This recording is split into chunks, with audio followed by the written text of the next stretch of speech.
mu toog ba si yàgg rek bàyyi mi ngi mel ni bateau boo dugg dama jégeen yi bëgg non non demeewul noonu parce que moment yooyu nga xamante ne ASC Khombole dafa nekkoon ci ay difficultés soxlawuñu woon bi démissionné. ok mais bi ñu ko waxee moom il était conscient moo tax bi mu démissionné dafa bàyyi ba nga xamante ni équipe bi amatul benn crise amatul benn problème. même crise financière amoo leen moment boobu. parce que fekkoon na loo nga xamante ni. mu sa nekk ci keesu ASC Khombole mi ngi noonu benn 5 millions. boo xamante ne waaw dugg na donc loo nga xamante ne. mais loolu dañ jàngataloo dem lijjanti benn 5 millions dugal ko ci rek. man dama jàpp ni bëggul woon a bàyyi ASC Khombole ci moment yi difficile yooyu. il fallait que mu redresser la barre dem ba affaire yi stable bi bàyyi mu soog a bàyyi. Jamil ñëw wuutu ko intérim. assuré intérim bi maanaam mais danoon dem ba ci biir ku démissionné moom démissionné na. Jamil ñëw assuré intérim bi pour que le reste de la saison. Jamil ba nga ñëwee sa feuille de route loolu tegal Khombole waay parce que léegi temps bi jeex parce que am na beneen émission boo xam ni mi ngi waaj am incha allah ñu war a gaaw très rapidement rek ñu wax ci loolu. waaw xam nga ñun bi ñuy ñëw. sa feuille de route. pratiquement dafa fekk ñu nekk au cours de la saison dem ci ba sori trop ci saison bi. donc ñun bi ñu ñëwee li ñu mënoon rek mooy def le tout ba àggale saison bi. parce que am na benn feuille de route ba nga xamante ni président tegoon na ko ñu amoon benn objectif ci année boobu mooy def le tout ba équipe yi yéeg en national 2. bon ci lancé boobu la ñu continuer nekk ba saison bi jeex instant yi ñu ngi waaj a entamé saison 2023 2024 bi bon am nañu ay objectifs am nañu ay projets yoo nga xamante ni pour ASC Khombole bu ci ñëpp jàppee bu ci Khombole waaye jàppee bu ci yàlla rek defee jàmm bon mun naa ni d'ici 2 ans maximum 3 ans ASC Khombole dañ ko dégg feneen parce que bon je pense que ni jëlee ASC Khombole fi mu nekk. nekkul lu yomb loo nga xamante ni da ngay ñëw ci benn at rek nga ne cette année rek équipe bi day yéeg non non dafa nekk loo nga xamante ni dañ koy préparé ndànk-ndànk ba korog mi. mais sa feuille de route wax na ci les grandes chantiers les grandes lignes quoi. non instant yi suñu objectif premier mooy ASC Khombole yéeg en national 2 te loolu li ñu koy may mooy en premier. Khombole waaye yëpp retrouvé wu autour de l'équipe ñu bokk ndey bokk bàyyi liggéey loolu en premier bu ñu ko defee je pense que ni mën nañ ci génn. ba ubbi ngeen bunt yi. non ubbi nañ bunt yi. te balaa yàgg dara Khombole waaye dinañ ci xam dinañ ci gën a am lu leen leer. parce que cette année ñun dañu bëgg a ñëw ak beneen doxalin du ma ni doxalin bi fi nekkoon baaxul de mais bu fekkee ni chaque année boo ñëwee ci même point bi ngay nekk rek mën naa ni avancé wu. donc dañu bëgg bu ñu ñëwee ñu teg beneen pas en avant pour que mu nekk réussite football Khombole waaw mais bokk na daal ci sunu ambition ASC Khombole jógee fii mu nekk dem en national 2. loolu daal mooy seen projet. waaw projet bi daal mooy mu jógee ci kàmb ko xóot bi. non loolu kese la. loolu kese la je pense que ni bu ASC Khombole jógee fii dina facile pour mu. Jamil sur le plan financier je crois que. amatoo leen problème ndax am ngeen. 5 millions non si. amoon ngeen 5 millions ak 1 million bi leen di jox ci subvention mairie bi boo ko boole muy 6 millions je crois que kees gi fees na del wala. waaw. Khombole waaye ngay waxal. non kees gi amul mën naa ne amul dara. parce que 6 millions. non yoruñu 6 millions ñun daaw. bul fàtte ni. 5 millions non ngeen 6 millions. non amuñu 6 millions Souleymane amuñu 6 millions. mais Antoine Diome le ministre. maa ngi koy nuyu le passage may na leen 5 millions. le maire de Khombole jox leen subvention 1 million. kañ lañ ko may. mayu leen 5 millions. non dama lay wax may na leen ko woon mayu leen. mais kañ lañu ko may. waaw mais may nañu yaa ko expliqué am. may nañu 5 millions. waaw mais yaa ko expliqué. le premier magistrat de la ville sax joxewul 1 million 500 la joxe. très bien muy 6 millions 500. waaw waaw léegi am na xaalis boobu.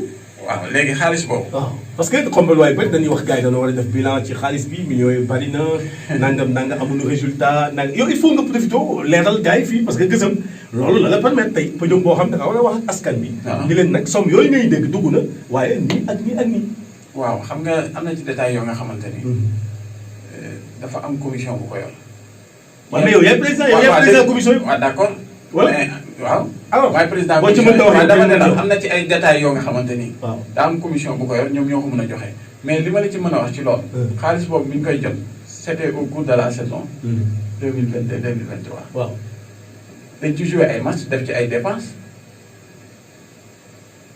dañ ci joué ay dépenses def ci ay dépense boo def. waaw dépense boo def fédération delloo na la preuve de fédération. fédération delloo na la 1 million de francs CFA. non semaine bi non si xaw ma excès bu ne seen compte xaw ma dañ ko retourné waaye ñëw la. non accès wul. mais dañ ko retourné. non xam nga subvention boobu fédération da koy joxe chaque année. pour lan la ñu la ko jox parce que dépense yi ngay def ci les bases yi moo tax chaque année mu koy jox ASC. waaw mu delloo seen transport yeeg yooyu. non loolu subvention la de transport chaque année. waaw mais subvention noo ko tuddee. non defal nag. mooy loolu non dafa am remboursement transport yoo nga xamante ni. remboursement yi ñaata la. c'était entre 200 250. plus 1 million subvention. waaw muy 1 million. 1 million 200. fekk si 6 millions 500. non bu la fekk si parce que loolu. waaw mais globalement il faut ñu xam globalement. non non Souleymane ni ngay peut-être ni ngay interpréter affaire bi. pourtant nag waa xomba ni nga koy waxee ne laa leen ko waxee yow yaa war a. waaw léegi dangay bàyyi ma leeral waa xomba. allez-y parce que bu ñuy jot ñun 5 millions yi nga xamante ni moom la ñu ministre de l'Intérieur jox ñu koy remercier au passage. waaw bi ñu koy jox daaw la woon saison 2022 2023. waaw on a fait des dépenses. waaw. il y a des dépenses yu bari sax. waaye mais loolu da nga ko war a listé. donc non mais loolu moo tax. mais loolu commission bi koy def man mënu ma toog fii Jules comme ça nii. waaw d'accord nag di def bilan financier non permettre naa la loolu. parce que président commission finance mi ngi fi. waaw j'espère que moom dinañ toog fii Serigne Mon Niang mu ñëw defal bilan les xomalo. bu boobaa parce que c'est important. bu boobaa mun na ko def détaillé. c'est ça détaillé yëpp ay de manière détaillée xombaluwaay am ko mais li ma la bëgg a wax. instant yi actuellement lan moo des sa caisse. li des ci keesu ASC Xombol c'est 2 974 000. presque 3 millions. waaw moo ci nekk. kon kay c'est bien. non c'est pas bien. parce que non ñun c'est bien boo déggee ma wax la ko mooy c'est 1 million bi exeggul day fekk si lii. 1 million d'accord bi ñëwee. day fekk si 2 1 millions million boobu 3 millions muy 4 1 millions. million subvention municipalité bi ñëwee. waaw 1 million fédération ñëw. muy ñaata. mu 2 millions plus 2 millions 900. 4 millions 900 peut-être 5 millions. 4 millions 900 du dara. waaw d'accord xam nga yow li nga sa ambition. man dama lay comprendre. mais man li may wax ak yow nga comprendre. mais man comprendre naa du ma nangu nga ni équipe bi am na xaalis amuñu dara. non mais bu dee mais 1000 francs sa xaalis la. waaw bul ko xeeb. non du question xeeb. ne au moins avant ñuy commencer fekk nañ fi nangam parce que mënoon ngaa commencer doo fekk dara. yow mënoon ngaa ñëw doo fekk kees gi. day ngay fekk kees gi ay at ci ginnaaw ASC Xombol bu ñu daan ñëw. comme li mel ne saison bi passé daaw ñu fekk ñu. waaw yow góorgóorlu taxale def li ngay def mu des 2 millions 900 kay jàmbaar nga. waaw mais kon kay da ngay accepté dégg fi may waxee.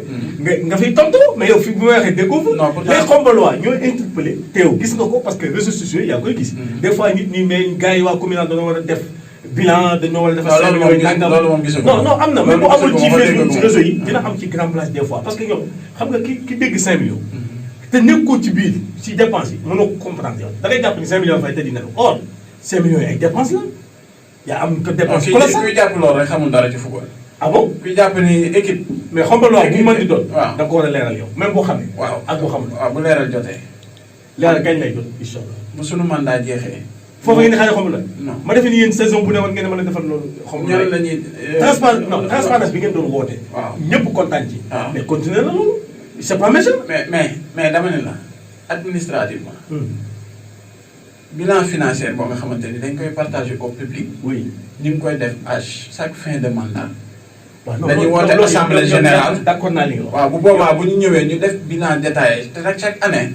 mais bilan à mi-parcours yi am na. waaw mais dañ koy def mais loolu ça reste entre le bureau et le CD ci la ñuy def bilan boobu.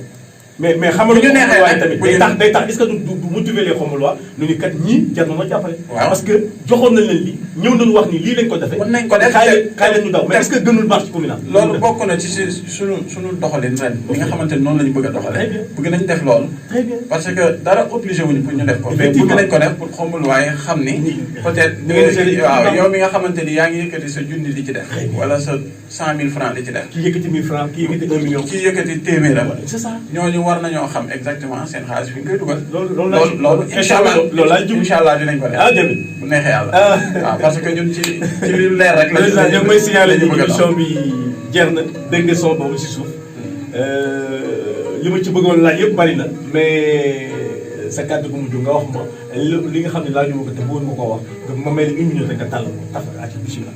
waaw xam nga émission bi mën naa ni sax dafa gàtt parce que lu jëm ci ASC Xombol moom. buñ ci doon wax war nañ ci war a mën a jël émission boo nga xamante ni au moins dina ko lii. donc man moom sama kàddu rek. lenn la. mooy di woo Xombolois yam ñu ñëw autour de l'équipe. parce que bëri na ay rumeurs yi ñuy dégg que ni équipe bi yaataluñ ko. woowuñu kenn mais ren cette année commencé nañ ko ci bëgg a def benn réunion boo nga xamante ni dañuy élargir bureau bi waxuñu membre CD bi rek mais bépp xombaluwaa boo nga xamante ni yaa ngi xombal bëgg nga ñëw laay wax xam nga am na ñoo xam ne dañuy wax rek te duñ ñëw mais ñëpp nag dinañ leen woo pour ñu ñëw autour de l'équipe ñu jàpp parce que équipe bi toll na foo nga xamante ni benn nit mënu koo doxal ñaari nit mënuñu koo doxal te nag li may gën a lancé ci xombaluwaay mooy ñu bàyyi waxtaan bi garab yi lépp loo nga xamante ni bëgg nañ mu leer leen ci ASC Khombole nañu jege ñi nga xamante ni ñoo nekk foofu te encore une fois ubbi nañ suñuy porte ñu ngi woo ñëpp te d'ici peu rek dinañ woote benn assemblée boo nga xamante ni dinañ ci woo xombaluwaay ñi bokk ci bureau beeg ñi bokk ci CD beeg ñi nga xamante ni bokkuñu ci te bëgg a ñëw jàpp ci équipe bi ñu ñëw jàpp ci pour ñu mën a jëlee ASC Khombole fi nga xamante ni mais dégg naa def ngeen ay jéego première catégorie par catégorie waaw ren yooyu tamit bëgg naa nga wax ñu saison bi